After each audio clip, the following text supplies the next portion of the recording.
Hello, everybody. Welcome to the Sustainability Now, All In for Climate Smart 2025 webinar series. My name is Olivia Burns. I'm an environmental specialist with Clark County's Office of Sustainability.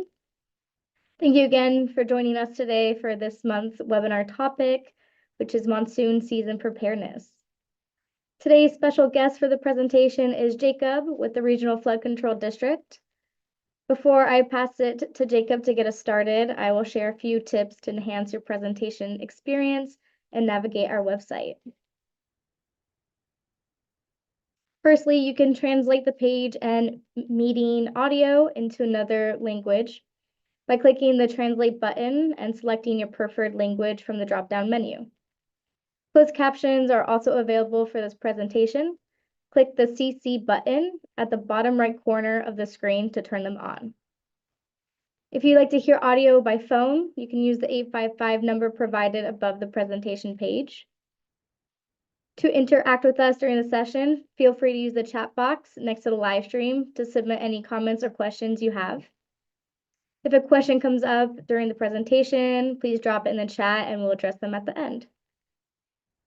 This presentation is being recorded and will be available on the Clark County Department of Environment and Sustainability YouTube channel after the session. Lastly, if you experience any issues with viewing or hearing the presentation, please refresh your browser page. Now I'll pass it over to Jacob to get us started. Thank you. Thank you, Olivia, and thanks to all of you who are joining us this afternoon. My name is Jacob Sanders, and I am the Public Information Coordinator for the Regional Flood Control District. And when we talk about flooding here in Southern Nevada, it has been a while, almost a couple of years, since we had a real valley-wide major flash flood. So to jog our memory, I have a video I'll play of examples of what not to do. These are examples of what some people did the last time we had major flooding, and you'll see you do not want to make any of the decisions these people made.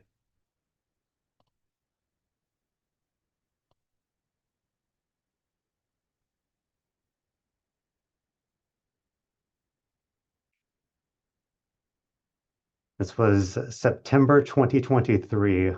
All of these clips you're seeing of people making very dangerous decisions, the decisions you are not going to make because you're here for this webinar. These are all from the same weekend of heavy rain. So my main goal for our time today is to make sure you are equipped with the information you need to not end up on the video I show of examples of what not to do. And one of the things to keep in mind is that it's easy for us to sit here today and see the people in that video and think, how could you be so silly and careless as to drive straight into 3 feet of water? Well, something I emphasize is that you and me, we are just human beings. We are no match for the forces and the dangers of floodwater. And nobody who's gotten stuck in floodwater ever thought it would happen to them. Those people we just saw, they thought, oh, I'll probably be fine. I'll probably be able to drive across this road. And they ended up getting stuck. And we might think, watching that, why would someone drive straight into 4 feet of water? Well, people don't typically drive straight into deep water. What happens is they see a road that has just a little bit of water flowing over it, and they decide to cross the road because they're in a hurry and they'll probably be okay. Well, as they're crossing that water in the road, the depth of that water becomes just deep enough to lift their tires off the ground. And at that point, the driver is not controlling where their car is going, the floodwater is. So it starts with people who think they can make it across a flooded road, and instead that flowing water lifts their tires, and water always flows in the direction of deeper floodwater. So their car gets swept into even deeper water, and that is how people end up with their car stuck in deep floodwater, all because they thought they would be okay. They thought they can make it. And if you are newer to the Las Vegas area, maybe you hear about flooding and you think, oh, I know what flooding's like back where I originally came from. Well, here in the Southern Nevada area, we have unique features that make flooding more intense than it is in other parts of the country. So because of what our ground is made of and how our ground is shaped, that contributes to flash floods that are more aggressive and more dangerous than in other parts of the country. In my home state of Kentucky, for example, recently, earlier this year, Kentucky had floods, and there were roads that were covered with floodwater that were impassable for days following that flood. Well, here in the desert, that's not how floodwater behaves. Instead, it will usually be an intense burst of flooding. And then after an hour or two, the worst of that flooding subsides, goes away, and it's safe to move about the community. So it's important to have an appreciation and a respect for what Mother Nature looks like here in Southern Nevada when those heavy rains hit. And at the Regional Flood Control District, the main thing we are known for is building giant concrete structures that help control where water flows once it hits the ground. So we build structures called detention basins. You could think of a detention basin as like a giant bathtub that's designed to hold a lot of water and then squeeze it through a small drain opening to force that water to slow down, and that water gets sent into underground pipes where it eventually flows all the way over to Lake Mead. Most of our detention basins look kind of open and empty and barren, but some of them do double as parks or outdoor recreational areas. And these types of structures are built with that use in mind. And so if you are on a soccer field or playing a game of baseball and you notice that there's water flowing out of an opening headed toward the area where you are, uh, move to higher ground, move to safety, because that means there could be an increasing amount of flood water that's going to fill that basin you're in. And we build these types of detention basins that they can be used as these types of recreational facilities because for the majority of the days of the year, they're dry and flooding is not an issue. But if you've lived here for long, you know that our floods, while they are infrequent, they can be intense. But we also build storm drains. Storm drains come in all different shapes and sizes. And when we talk about storm drains, some of the larger storm drains, like the one you see on the left of the screen there, some people refer to those as tunnels because it's a storm drain that connects to an underground channel, as it's called. And when we talk about storm drains and channels, here in the Las Vegas area, we get asked about, well, what about the people who choose to occupy those structures? And there are some people who ask, is there a way that you could make those storm drains and openings like more accommodating? Could you maybe put an alarm system in? And then on the other side of the question, there are people who ask like, well, could you put up something that keeps people out? Could you design a barrier that's such a way where water can flow through, but people cannot enter? And right now, there is no scenario where it's safe for people to enter storm drains. If we have something like a chain link fence sort of solution where maybe it would keep people out but let water through, that could create issues with blockages when large objects like plywood or campaign signs or mattresses get swept up against that barrier. And then you would have a blockage, and the storm drain would be the source of a backup that would cause flooding in that area. That would be a problem. That would defeat the purpose of a storm drain. And if we installed like an alarm system or something that might alert people when there's a flood coming, well, there's no guarantee that those electronics could work in a flooding situation. There could be issues with water damage, or the wiring of those electronics could be stolen before there's ever a storm. So it's just not safe for people to be in storm drains and channels. And it's not just dangerous for those people, it's very dangerous to the people. It also can create secondary levels of danger where if people bring in large items into a storm drain, that causes a blockage. So if that storm drain cannot let water through as efficiently as it's intended to, you could have flooding be caused by that inefficiency, by that blockage in the storm drain. So our goal is for people and property to be kept out of these storm drains and channels. And as the designer of these structures. We design with the intent that these are going to carry rushing floodwaters, and that's really it. I mentioned channels. Many channels are underground. They look like big pipes, but some channels are above ground. A channel, it's kind of like a ditch lined with concrete that is designed for water to flow through it. And those channels are designed in all kinds of different shapes and sizes. We built more than 700 miles of storm drains and channels all over Clark County. So they are everywhere. If you haven't noticed them yet, maybe you're newer to the area, now that you've been here today, you'll see them everywhere you go. You'll think, there's a channel, there's a detention basin. And this video shows just how important it is to help keep debris out of storm drains. There are crews that go around, and as part of their regularly scheduled maintenance, they will clean out storm drains and channels and detention basins. And this shows just how much stuff can accumulate in a storm drain.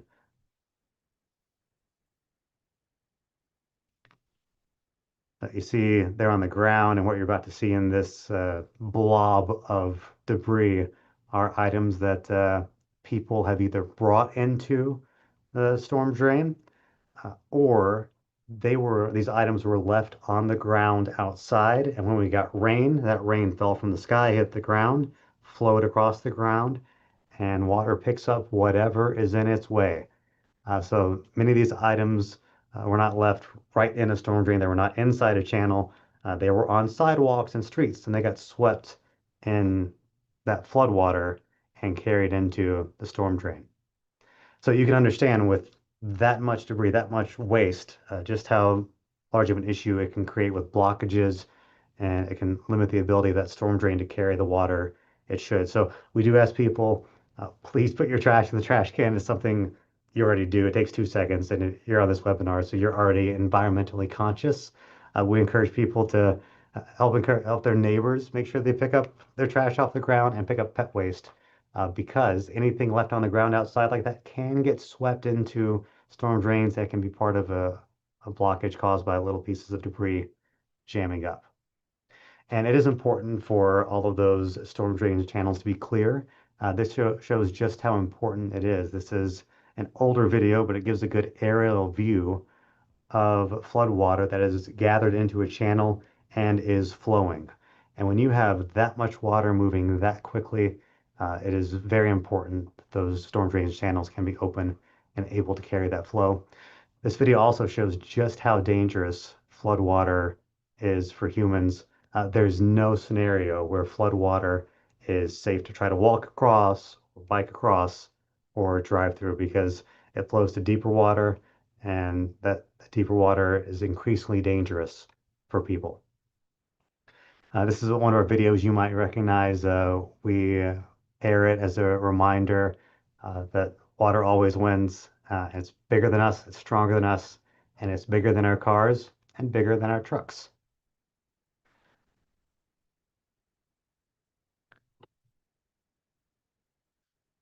Again, it might look like you can make it across floodwater, but water always wins. So just don't take that chance. Turn around, find a different way to get where you're going, and move to higher ground if you need to stay safe.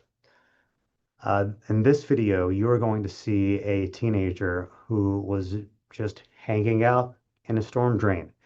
It was lightly raining, and he was outside in a storm drain, and he did not realize that here in the Las Vegas area, it could be sunny right where you are, but floodwater could still flow to your location because of the shape of our ground. It could be raining somewhere 10 miles away, that rainwater could hit the ground and flow over the ground or through channels, through basins and storm drains over to where you are, even if you're standing in sunshine and clear skies. So this teenager, he was in a storm drain, and suddenly there was a rush of water that came and swept him away. And in this video, you're going to see a couple of good Samaritans who stopped to attempt to help. And in this video, there are no first responders. These are just people who were in the area and noticed this individual in trouble.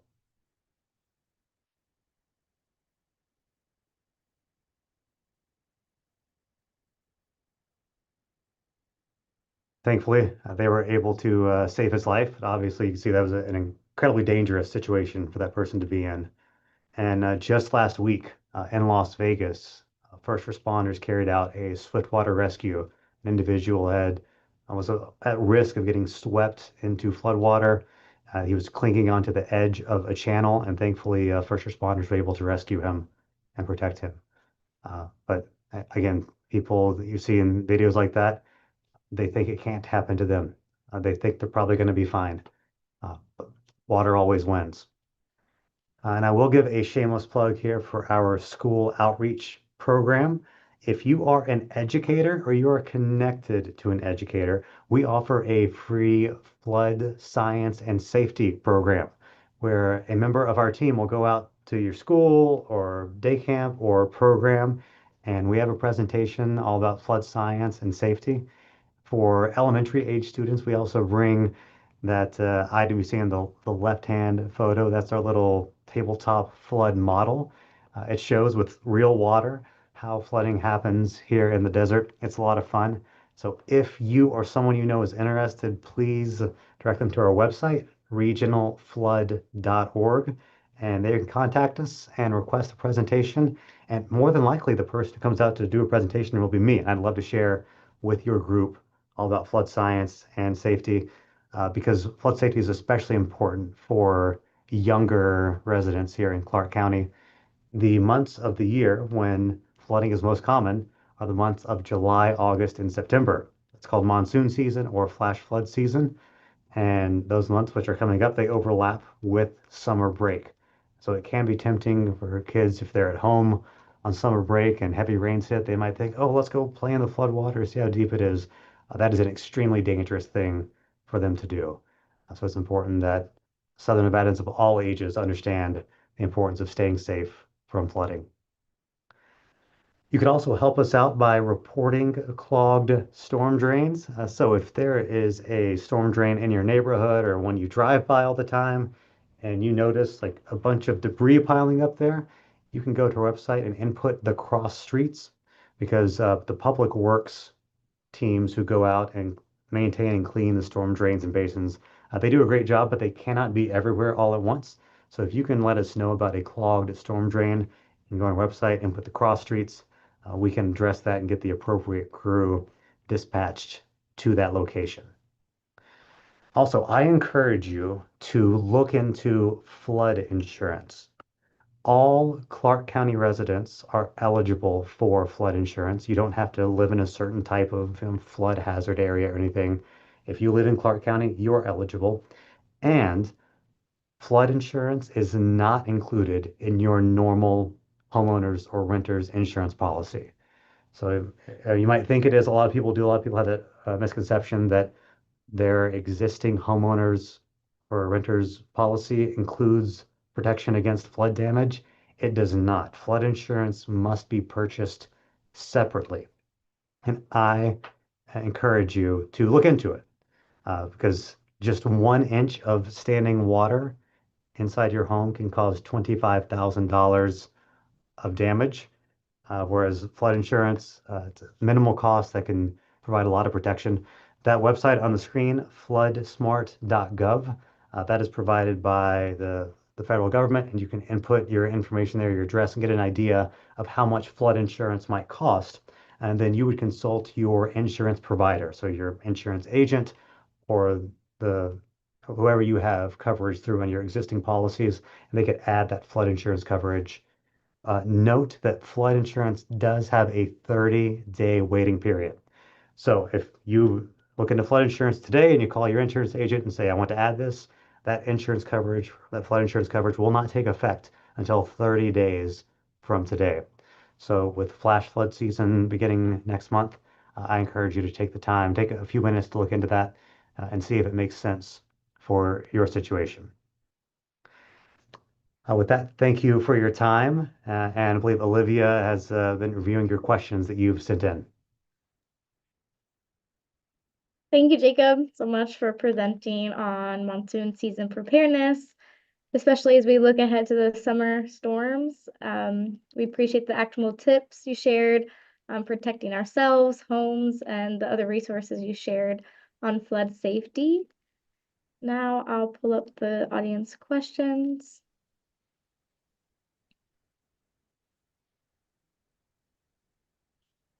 First question is, how can residents determine if their home is located in a flood-prone area? Good question. So on our website, regionalflood.org, there is a tool where you can input your address and it will tell you whether or not you are in a flood zone, an area that's at a greater risk of flooding. So visit regionalflood.org and there's a little link that says, Am I in a flood zone? And that tool is designed to address that question. Awesome. Thank you so much.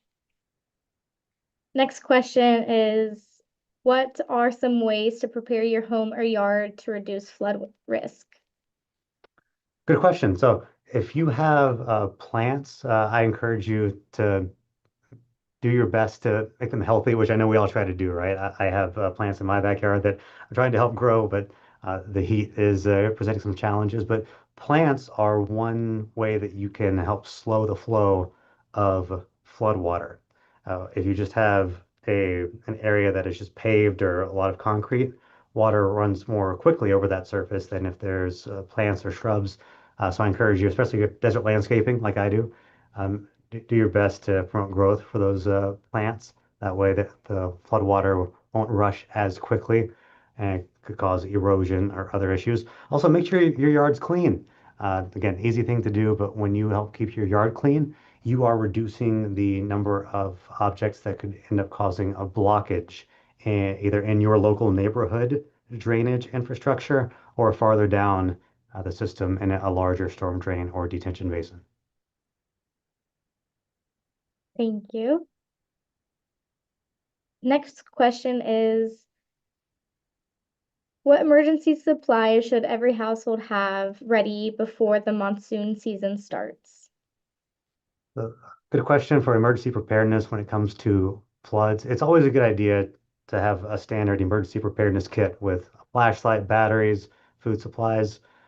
Honestly, it is unlikely that you would need to use that for a flooding scenario because floods come and go quickly. They are rushing and they are raging and they are intense. But floods here in the desert, they go away after a few hours. And so it's unlikely that there would be a scenario where you would be stuck in your home for days.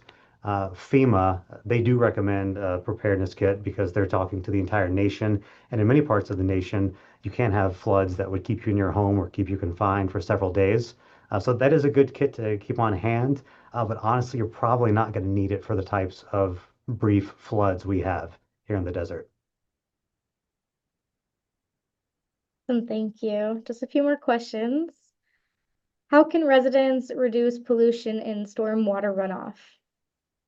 Something a lot of people don't realize is that the flood water, when water hits the ground and begins to flow, we call that storm water. It's water from a storm.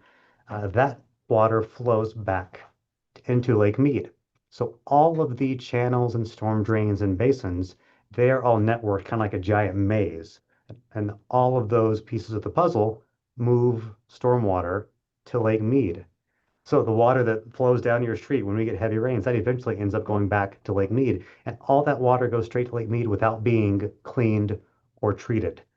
So the more pollutants that we can all collectively keep off of the ground, the cleaner we can keep Lake Mead. So that means proper disposal of oils and liquid waste as well as solid waste. So make sure you're properly disposing of items. You can check out online, the Republic Services has some resources to see what is the proper way to dispose of any unique items where you might not be sure of exactly how to throw them away. Of course, yep, the water goes to Lake Mead. That's an important message. Thank you. And then last question is, how can residents stay updated with the regional flood control district, with flood warnings and road closures? Good question. And what we do as the regional flood control district, we just manage the construction side and the outreach to our community when it comes to matters of, hey, in advance, you can prepare for floods this year by taking these steps to stay safe.